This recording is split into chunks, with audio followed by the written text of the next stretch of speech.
This week on the West Block, Canada steps up efforts to help Ukrainians fleeing war. We've got now a little more than 25,000 Ukrainians who have arrived since the beginning of the year.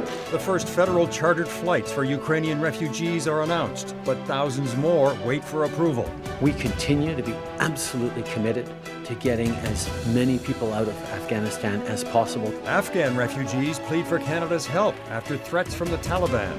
Immigration Minister Sean Fraser on efforts to bring refugees to safety. And the Bank of Canada governor has allowed himself to become the ATM machine of this government. The Bank of Canada is in the crosshairs as inflation soars. What can the central bank do? We're joined by former parliamentary budget officer Kevin Page. And he still won't tell you his position of whether he is pro-choice or pro-life. Did the latest Conservative leadership debate shake up the race? We'll talk to two veteran Conservatives. It's Sunday, May 15th, and this is the West Block.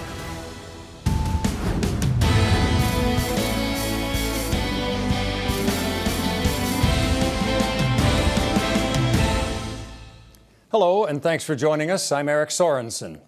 More than 6 million Ukrainians have fled the country since Russia's invasion. More than 200,000 have applied to come to Canada. Thousands more are still waiting for visa approval. Joining us now is Sean Fraser, the Minister of Immigration, Refugees and Citizenship. Minister, thanks for joining us. You were in Poland and you could see what that country is dealing with, millions of Ukrainians. Does that up the pressure on this country to do better, to speed up the process here? First of all, let me say thanks for having me, and thanks to our partners in Poland for their extraordinary generosity to have been there and seen firsthand the impact of having millions of people cross the border in a very short period of time is a really eye-opening experience. One of the things that I was very encouraged by is there is a really good awareness of the Canadian program amongst Ukrainians who've made their way to Poland. And we were there to open an expanded biometrics collection facility, at least in part. And to have seen the operations firsthand gives me great faith that things are running smoothly. People are getting in and out in 10 minutes. We're seeing that we have the capacity to process more than the demand that we're seeing. But the message from those on the ground in Poland was one of gratitude, to say thank you, Canada, for stepping up to match the ambition of many European nations to take such a large number of people. You know, we saw a plane load this week in Newfoundland and Labrador. Can we expect to see more Ukrainians coming more quickly? Because it seems a little uneven so far. Yeah, and look, thank you to Newfoundland and Labrador. They've sent a team over. They've got a plane that arrived recently. There's going to be 3 chartered flights land in the next couple of weeks, May 23rd in Winnipeg, May 29th in Montreal, and June 2nd in my home province of Nova Scotia at the Halifax-Stanfield International Airport. But the charter flights are only going to be one part of the story. I should point out, since the beginning of the year, we now have approximately 25,000 Ukrainians have actually arrived in Canada. But for those who want to avail themselves of an opportunity to travel to Canada, we've also worked with Air Canada and the Shapiro Foundation, who've made extraordinarily generous donations that's going to cover the cost of travel for at least 10,000 Ukrainians who are seeking to come to Canada. The advantage to this particular strategy is that whether you happen to be in Warsaw or not, or if you've instead been approved to come to Canada and traveled throughout Europe elsewhere, you're still going to have access to be able to book flights on widely available commercial airlines, which travel more frequently and have more flexibility in terms of where you may be leaving from and where you may be destined to. So the combination of government finance charters alongside this incredibly generous donation we're working to help implement to give people flexible access to travel on commercial airlines will certainly see thousands of people arrive in the weeks and months ahead. Can you just help us a little bit with the numbers to get a sense of how many Ukrainians do you think will come, how many will be temporary, and just ballpark even, how many might settle here permanently? You know, it's hard to say because there's decisions that have not yet been taken. We've now seen more than 100,000 approvals. We've seen about 200,000 applications, and we've seen 25,000 or so, a little bit more since the beginning of the year, have actually arrived in Canada. One of the reasons that I say it's a little bit difficult to predict is when I went through a processing facility for Ukrainian refugees in Belgium during my recent visit. They had prepared for 200,000 and only 30,000 have come. We're hearing not just for people who are thinking about coming to Canada, but for people who are thinking about going to countries across Europe, that people are really reticent to go too far from the western border of Ukraine because they have hope and optimism that returning home in the short term is going to be an opportunity for them. Those who have traveled further west are actually reluctant to travel too far from major transportation hubs because getting home is going to be that much more difficult. So it's hard to predict with precision how many people who've been approved to come to Canada will in fact decide to come to Canada. And until we don't know that number, it'll be difficult to understand how many will want to resettle permanently. We don't want to necessarily create a special program that's going to encourage people to stay forever that may not have a family connection, because Ukraine is saying, we want you to provide safe haven to our people, but we're going to need them back for the reconstruction phase of our country when we win this war. So we're going to continue to provide safe haven for people. They'll be able to apply for permanent residency should they wish, but we'll have a better sense of the numbers as the data reveals itself in real time. Well, it's a good point about Ukraine will want them back because they'll need the help of all Ukrainians when the time comes. I want to ask you about the other major immigration operation, the one involving Afghans. Things are getting harder for people there because of the Taliban. How would you describe the level of frustration for those that are trying to come to this country? Because you've seen those that are on their computers saying, I can't reach the department, I can't get my papers approved, it's taking too long. And every day that goes by is a big worry for them that they'll ever get out. Yeah, the situation in Afghanistan is absolutely heartbreaking. When you see the danger that people face and the persecution at the hands of the Taliban, that is a very real fact of life for many Afghans, it is an extraordinary challenge to watch. But at the same time, it gives me faith that having made one of the most substantial contributions of any nation in the world with a commitment to resettle 40,000 Afghan refugees demonstrates to me that we are on the right track. I'm very encouraged by the recent uptick in arrivals in Canada. In the month of April, we've seen 2,500 Afghan refugees arrive in Canada. On Wednesday, we had almost 300 arrive in Canada. Today, there was a flight with more than 300 arriving as well, disproportionately people who served alongside Canada during our mission in Afghanistan. But it's important that we put this in context too. Our department has been contacted by more than 1 million people who've expressed interest in coming to Canada. The sad reality is that not everyone who hopes to come to Canada will be a part of the program, but we should still take comfort knowing that we're doing as much on a per capita basis as any country in the world. And with very limited exceptions, we're doing more than just about everyone when it comes to resettling some of the world's most vulnerable. Our commitment to resettle those who've made a contribution to Canada and to resettle 40,000 Afghan refugees has not wavered. The challenges on the ground when the Taliban, a listed terrorist entity in Canadian law, has seized control are unlike any other mission that we've ever been engaged with. But despite the magnitude of the challenge, we'll continue to work with partners in the region and on the ground to move people as quickly and safely as possible until we reach our goal of resettling at least 40,000 Afghan refugees in Canada. Well, you have Afghans and Ukrainians and all of that on top of the usual heavy load for immigration in this country. Thank you for joining us today, Sean Fraser. It's a real pleasure. Thank you for having me. Up next, whether it's gas or groceries, the cost of everything is going up. The Bank of Canada is eyeing interest rate hikes, but is that a good idea? We'll look at that when we come back.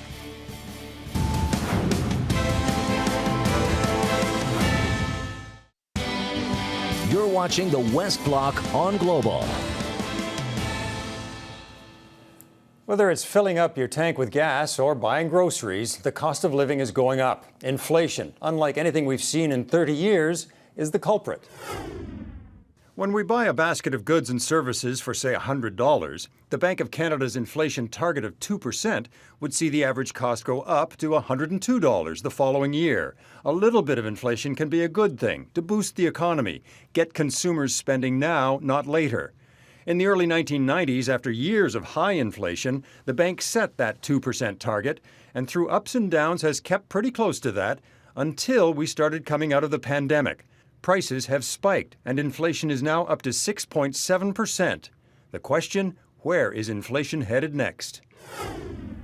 To answer that question and to get a better understanding of the role of the central bank, I'm joined by former Parliamentary Budget Officer Kevin Page. He's the President and CEO of the Institute of Fiscal Studies and Democracy at the University of Ottawa. Well, Kevin, the next monthly update on inflation comes out this week. Where do you think inflation is headed next? Yeah, I think it's probably going to be in a similar range. We saw that in the United States last week, where the numbers sort of stayed on a month-to-month basis in terms of this increase in the rate of inflation at a similar rate. So probably somewhere in that kind of 6 to 7% range, which is an enormously high number. A lot of Canadians are really being caught by this and wonder, like, how did we get here? What's your explanation for that in a nutshell? Yeah, so two historic events. One in 2020, the global pandemic, and then the other more recent story is the Russia-Ukraine war, and which had enormous impacts on the world economy, which created enormous supply disruptions. And I think, a lot of people are taken by surprise just how strong the economy came back after the kind of COVID-related shutdowns, which really boosted demand and boosted inflationary pressure. Is there a prescription that you can see for how we can, if it's going to downturn and bring us back towards that 2% target, how do we do that? Yeah, so, I mean, policymakers, those people at the Bank of Canada, I think, the Minister of Finance as well, she plays a role in terms of setting expectations, really try to anchor expectations that, yes, this is a short-term phenomena. And so a lot of people at their collective bargaining right now, there are companies setting prices and they see input prices going up, that just, to kind of try to anchor prices back in that kind of 1 to 3%, increase in the rate of inflation, or the rate of inflation, the CPI. So is there a policy prescription? Yeah, I think normalization of fiscal and monetary policy, like reducing these large federal deficits, and I think increases in policy rates at the Bank of Canada, which will have, unfortunately, slow down the economy somewhat, but reduce demand pressure. Can higher interest rates work? And some people would say, they need to do more of that. Others are sitting at home saying, I carry a lot of debt, and I do not want higher interest rates. Yeah, I mean, certainly central bankers around the world, and certainly in Canada, know that there's an enormous amount of household debt and corporate debt and government debt is because of, in part, government debt anyways because of the pandemic. So they're mindful of that. So, but right now the policy rate's sitting at 1%. Going into COVID, it was roughly around 2%. So we're dealing with inflation rates much higher than the Bank of Canada's targets. So that we should expect increases of policy rates, mortgage rates, consumer lending rates of at least 1 to 2 percentage points over the next year and a half. The Bank of Canada now is in the spotlight over this. Is this a problem for the bank to solve? Well, I think it's this is, again, we find ourselves in these historic times, and there was enormous global instability, uncertainty. So it's really important that monetary policy plays a key role to try to stabilize the economy at this point in time. They did it in 2008 after the global financial crisis, and now they're doing it now with these sort of two shocks, the pandemic and the Russia-Ukraine war. So yeah, they're the institution in countries, the central bank, that the lead responsibility for dealing with the rate of inflation to try to stabilize it. The perceived frontrunner in the Conservative leadership race is Pierre Poilievre. He would fire the Bank of Canada governor, Tim Macklem, and replace him with somebody, I guess, that he feels would return to lower inflation as a mandate. I don't want to drag you into a political conversation, but can domestic politics undermine confidence in the bank? Yeah, I think it's important that we have strong institutions, and I think that we've gotten used over the past 3 decades that having an independent central bank that is, independent, is making decisions on these policy interest rates that is divorced from the political environment. I think we want to maintain that. So I think it would be quite a shockwave, a global financial shockwave, to have a government literally remove a central banker who's, by all intents, seems to be doing a fine job, but in doing a very difficult job. How is the Central Bank of Canada regarded internationally? Yeah, I think it's a strong institution.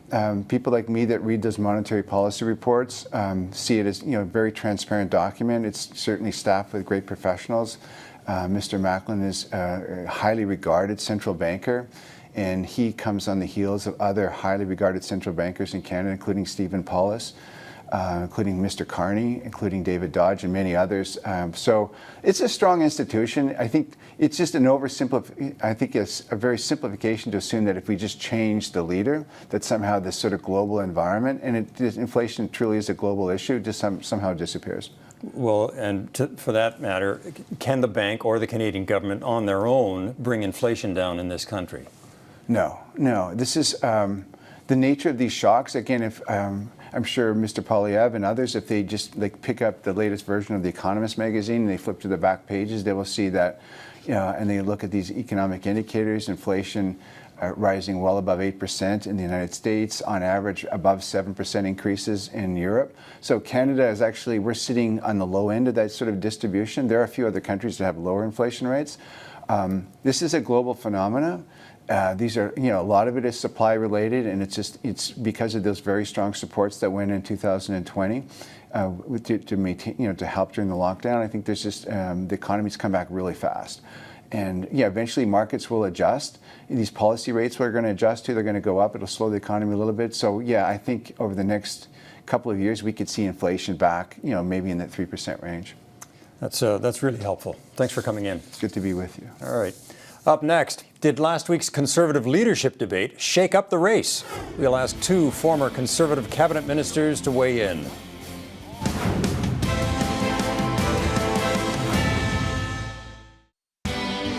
You're watching the West Block on Global. The Conservative Party's English language debate took on a unique format with rapid answers and personal interests, but the six leadership contenders still threw some punches. Joining us now, former Conservative cabinet ministers Lisa Raitt and Monte Solberg. Well, the format debate was debated well enough, but on the substance, Lisa, what do you come away with from that debate? Were there winners moving ahead in terms of gathering up votes on that first, second, third ballot? I think definitely some minds were made up, but I also think that there's a lot of non-conservative membership holders out there.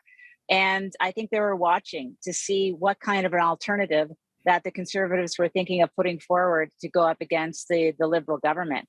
Because I have had a number of people ask me about who I thought did well and what did I think of it. The fact that they stuck with the debate for as long as they did, I think is a testament to the fact that it was a bit of a welcoming for non-conservatives in a way, because you got to know the candidates as well as getting to know their positions on policy. So no clear winner for me, except for the fact that you got to know the individuals a little bit more. And I thought, I like those questions.